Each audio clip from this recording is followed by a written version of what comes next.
Assalamualaikum warahmatullahi wabarakatuh.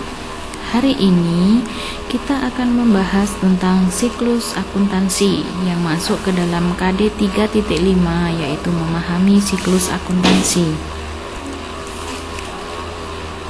Setelah melakukan pembelajaran hari ini, diharapkan kalian semua dapat menelaah pengertian siklus akuntansi, menguraikan tahapan siklus akuntansi perusahaan jasa, membuat peta konsep mengenai siklus akuntansi, dan membuat peta konsep mengenai proses siklus akuntansi.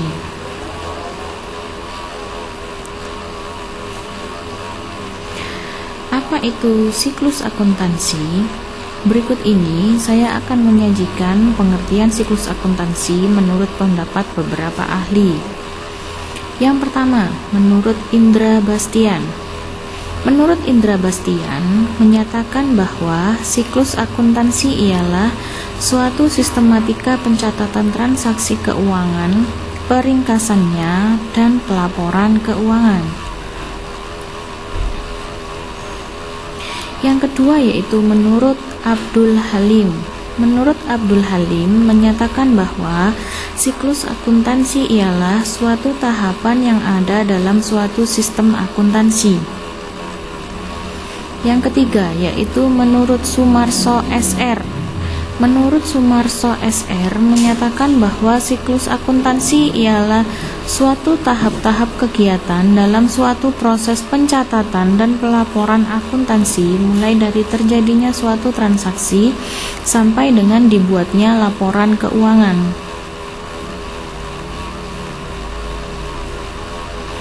Selanjutnya yang keempat yaitu menurut Winwin Yadiati Ilham Wahyudi.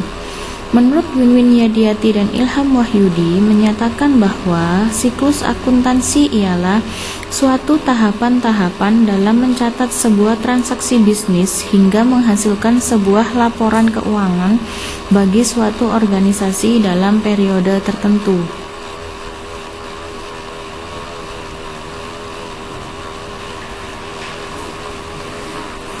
Siklus akuntansi apabila digambarkan akan terlihat seperti ini. Jadi yang pertama dilakukan yaitu analisis transaksi.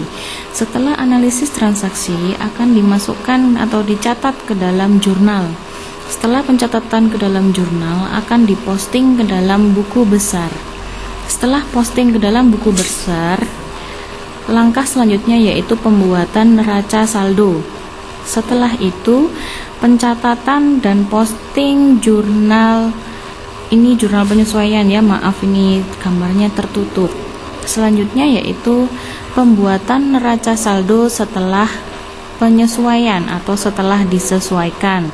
Setelah itu langkah selanjutnya yaitu pembuatan laporan keuangan. Setelah pembuatan laporan keuangan, pencatatan dan posting jurnal penutup. Setelah itu pembuatan neraca saldo setelah penutupan. Nah, seperti inilah siklus akuntansi apabila digambarkan.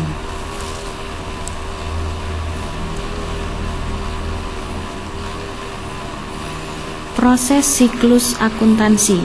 Nah, ini tahapan-tahapan apabila kita melakukan proses siklus akuntansi ya. Yang pertama kita harus mengumpulkan dokumen sumber. Nah, dokumen sumber ini biasa kita sebut dengan bukti-bukti transaksi. Setelah mengumpulkan dokumen sumber atau bukti-bukti transaksi, itu akan dianalisis dan dimasukkan ke dalam jurnal. Setelah dianalisis dan dimasukkan ke dalam jurnal, masing-masing akun tersebut akan diposting ke dalam buku besar. Hasil posting dari buku besar ini akan dimasukkan ke dalam neraca saldo. Nah, neraca saldo ini ada 3 macam. Yang pertama neraca saldo sebelum disesuaikan. Yang kedua yaitu neraca saldo setelah disesuaikan. Yang ketiga yaitu neraca saldo setelah penutupan.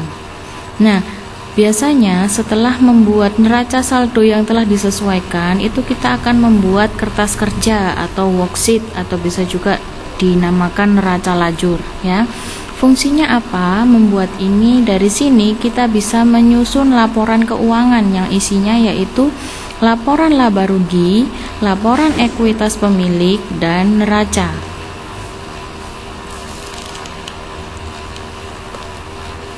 Nah, sampai di sini dulu materi kita hari ini. Terima kasih. Wassalamualaikum warahmatullahi wabarakatuh.